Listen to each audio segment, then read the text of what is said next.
Fala pessoal, sejam muito bem-vindos aqui no canal. Hoje nós vamos falar de um tema importante aí, né? Cuidado para não errar na perícia médica do INSS. Bom, eu já tratei desse assunto também numa live, né, que eu fiz sobre os benefícios por incapacidade. Vou deixar a live aqui, mas é muito comum a gente verificar, né, a quantidade de erros que acontecem numa perícia médica.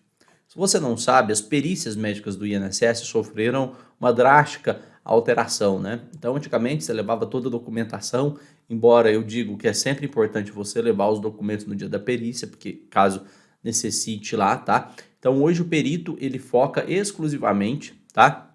Na sua documentação médica e no que você fala durante uma perícia médica, tá? Os documentos como carteira de trabalho, declaração do último dia de trabalho, que é o DUT, né? Caso você seja empregado e tudo mais, eles são anexados em caso de necessidade aí, num acerto pós-perícia e tudo mais, mas é sempre importante você estar levando isso no INSS. E aqui nós vamos focar exclusivamente na realização da perícia, não discutindo a qualidade de segurado e nem nada, porque é o tópico que mais pega. O que você tem que entender é o seguinte: a perícia médica, os benefícios por incapacidade, e aqui eu falo do benefício por incapacidade temporária e também na aposentadoria por incapacidade permanente, que antes eram chamados de auxílio-doença, aposentadoria por invalidez. Vamos usar essas terminologias, auxílio-doença, aposentadoria por invalidez, para facilitar o entendimento, legal? Então, esses benefícios, eles dependem obrigatoriamente de perícia médica. E a perícia médica, ela é presencial, você tem que passar lá no período. Nós tivemos períodos aí que ela não era presencial, que bastava você levar a documentação e aí tá tudo certo, tá? Mas já voltou aí, a pandemia já para o INSS já está finalizada, né? Então você já tem que ir nas agências, passar por perícia e é aí que mora o erro, tá? Por que mora o erro numa perícia médica? Porque a perícia, primeiro que ela é obrigatória, então se fosse só documento médico, era muito simples, mas você tem que se portar perante o perito e o grande erro está na forma de você se portar durante a sua perícia médica, porque a pessoa ela leva um monte de documentos ou ela quer falar um monte de coisa e ela não fala no que é importante. Você tem que entender que para o INSS, o importante para ele é a incapacidade para o trabalho. Ou seja, o que você tem que está te incapacitando para o trabalho. Todo o restante deve ser desprezado, tá? E a entrevista da perícia médica, ela tem que começar com o que você faz e não com a doença que você tem ou incapacidade que você tem. Então, observe só como uma perícia ela pode ser conduzida de várias formas e a parte mais importante é o perito entender o que você faz e, entendendo o que você faz, concluir de acordo com o seu problema incapacitante. Eu vou te dar um exemplo. Hoje, a grande maioria das pessoas de uma determinada idade tem problemas na coluna, né? Isso já é sabido aí por todos, vai vários relatórios médicos e estudos médicos falando disso, inclusive de uma forma degenerativa da coluna de várias pessoas, seja pela postura que senta, seja pela posição forçada que fica a todo momento, no longo prazo isso acaba prejudicando.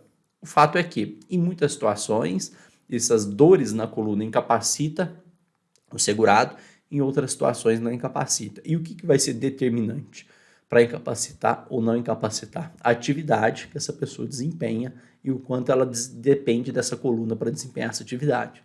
Por exemplo, você vai chegar numa perícia, quando você vai bater um papo com o perito, você vai explicar a sua situação com ele, você vai falar o seguinte: o perito vai te perguntar o que é que você tem. Você vai falar: olha, doutor, eu trabalho como motorista de caminhão pesado. Estou te dando um exemplo, viu, pessoal? E nesse trabalho que eu desempenho, eu fico 8, 10, 12 horas muitas vezes sentado no caminhão, e quando eu embreio o caminhão, vou fazer a embreagem do caminhão, vou mudar de marcha, eu sinto uma dor muito acentuada na minha perna, muitas vezes eu não consigo fazer essa mudança, porque eu tenho um problema na coluna, aí você vai explicar o seu problema na coluna, que me impossibilita de fazer esse tipo de coisa, aí o médico vai te verificar. Agora, se você começar ao contrário: ó, doutor, eu tenho um problema na coluna e esse problema na coluna às vezes dói minha perna. Então, veja a diferença entre você começar uma perícia médica iniciando pela sua atividade, ao invés de iniciar uma perícia médica iniciando pela sua doença, sempre pela atividade. É como eu disse como exemplo, né? Lá na live, eu trago ele novamente aqui porque foi de um cliente específico, tá? Que ele tinha um problema de unha encravada e sempre teve problema nessa unha, ela não se recuperava porque não conseguia benefício por incapacidade, voltava para o trabalho e não parava isso, tá? O problema é ele trabalhava nesses ônibus metropolitanos aqui de São Paulo, tá? Além de ser cansativo, exaustivo, ele depende do pé para acelerar o ônibus a todo momento, tá? Então, essa aperto de aceleração do ônibus sempre machuca e prejudicava. Então, uma unha encravada pode ser incapacitante, tá? E como essa pessoa deve começar uma perícia médica formando para perito? Olha, doutor, eu trabalho nesses ônibus metropolitanos aqui de São Paulo, sou motorista desses ônibus. E, lógico, o cara vai com chinelo para mostrar, né, o problema na unha, e eu estou tentando fazer um tratamento com problema nesse meu na unha, que ela está encravada, e eu não consigo fazer aceleração do ônibus para andar. Então eu não consigo trabalhar, exercer minha atividade com o meu pé desse jeito. É simples assim, pessoal. Se você explicar o que você trabalha, o que você desempenha primeiro, e depois trazer isso para a sua doença, você vai ter muito mais chances de conseguir o seu benefício previdenciário, porque a incapacidade tem que ser para a sua atividade. Não importa o que você fazia há 10 anos atrás, importa o que você está fazendo agora e nesse momento que você está sendo incapacitado, de acordo com a doença que você tem. A relação para o perito entre trabalho e incapacidade tem que ficar muito clara, ele precisa saber o que você faz. Se ele não souber o que você faz, é muito difícil ele te conceder um benefício, porque, como eu disse, muitas doenças estão previstas em várias pessoas, em várias situações. A incapacidade relacionada ao seu trabalho é que vai fazer diferença na concessão do seu benefício, isso é importante ficar claro. Então, sempre inicie uma conversa de perícia médica relacionando o seu trabalho primeiro e depois você vai falar do seu problema. E foque somente no problema que te incapacita. Nada de ficar falando situações fora de incapacidade, como o medicamento que você toma e tudo mais, a não ser que a incapacidade seja proveniente do medicamento que te causa sonolência, que te causa algum outro tipo de problema, né? Vamos imaginar, por exemplo, uma pessoa que mexe com trator, um tratorista, e ele está tendo problema de depressão, está fazendo uso de medicamento que causa sonolência, então veja os impactos do problema que o uso de medicamento pode trazer, fica no sol o dia inteiro e tudo mais, então ele sempre vai começar falando do trabalho. Olha, doutor, eu trabalho como motorista na área rural, não? Sou tratorista, trabalho na roça,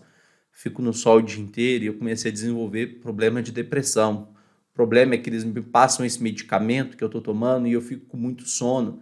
Eu trabalho com máquina pesada, eu não estou conseguindo trabalhar e manter-se atento. Então veja que você explicando sobre o seu trabalho para o perito médico no momento de perícia vai ser muito mais assertivo, tá?